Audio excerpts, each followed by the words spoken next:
Zamrud Castafiore seperti kita katakan tadi diselesaikan tahun 1967, dan pada tahun 1973, 6 tahun setelah itu, Hergé membuat satu buku komik yaitu Tintin di Danau Hiu.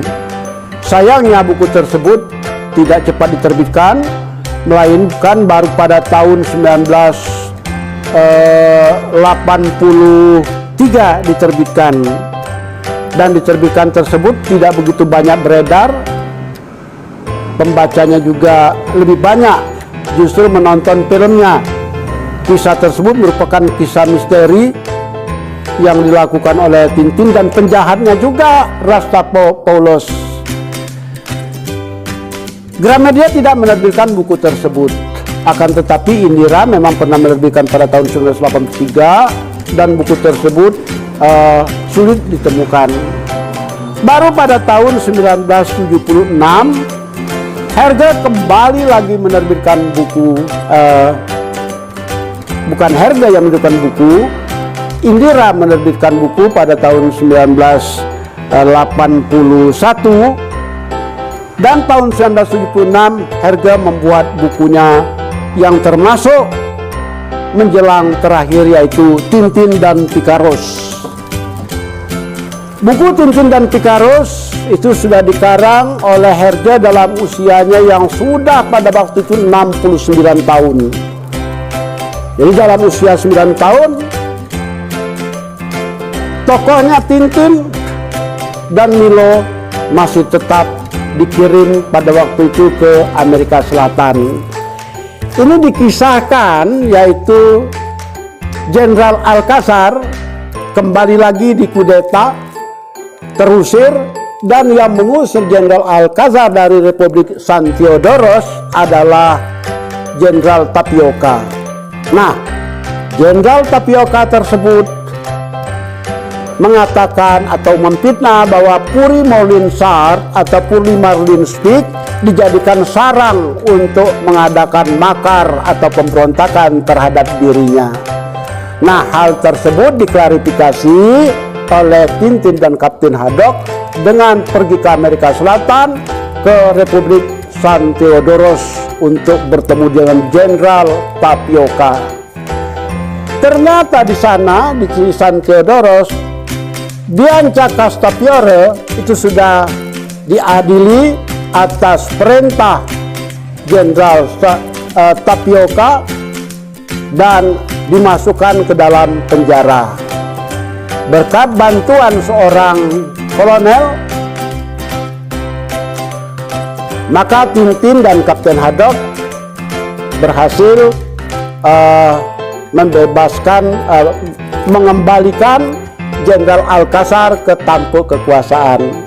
Sekali lagi di dalam Tintin dan Picaros, Jolyon Watt, si penjual polis asuransi, muncul kembali, dan dalam buku Tintin dan Picaros, istri Jenderal Alcazar muncul, ditampilkan. Ternyata di situ kita lihat Jenderal Alcazar adalah seorang jenderal yang sangat takut kepada istrinya. Kita tahu istrinya sangat galak, dan istrinya tidak ragu-ragu menegur Alcazar di muka teman-temannya. Dengan bantuan penyamaran dari grup pawai, grup karnaval, maka Tintin berhasil mengembalikan Jenderal Alcazar menduduki istananya.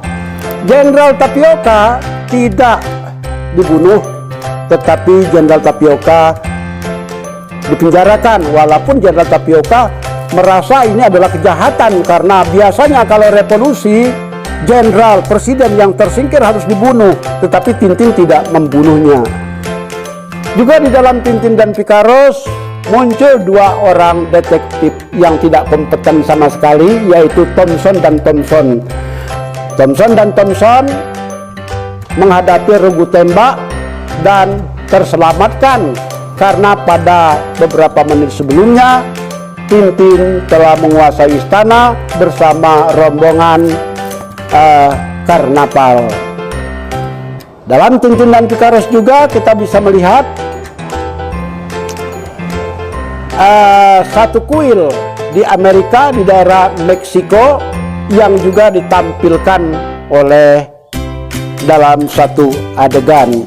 Jadi di sini kita bisa melihat Tintin dan Pikaros adalah petualangan Tintin juga di benua Amerika, mulai dari Tintin di Amerika, Tintin Kuping Belah, kemudian kita bisa melihat Tintin di kuil Dewa Matahari, dan seterusnya kita bisa melihat terakhir adalah Tintin dan Pikaros.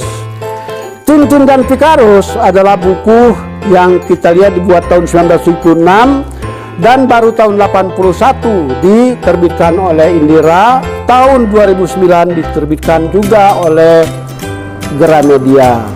Ini adalah buku terakhir yang beredar karangan Herge.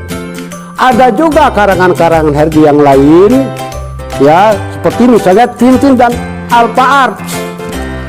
Ini adalah karya Herge yang terakhir dan tidak selesai. Namun demikian, meski tidak selesai, buku yang ditulis tahun 1979 ini diteruskan juga oleh beberapa orang rekannya sehingga menjadi buku. Tidak ada kisah khusus di sini, kecuali tentang sketsa-sketsa saja. Ada buku Tintin yang lain, Tintin dan Jambul Emas misalnya, Tintin dan Jeruk Biru, tetapi tidak pernah kita temukan beredar di pasaran.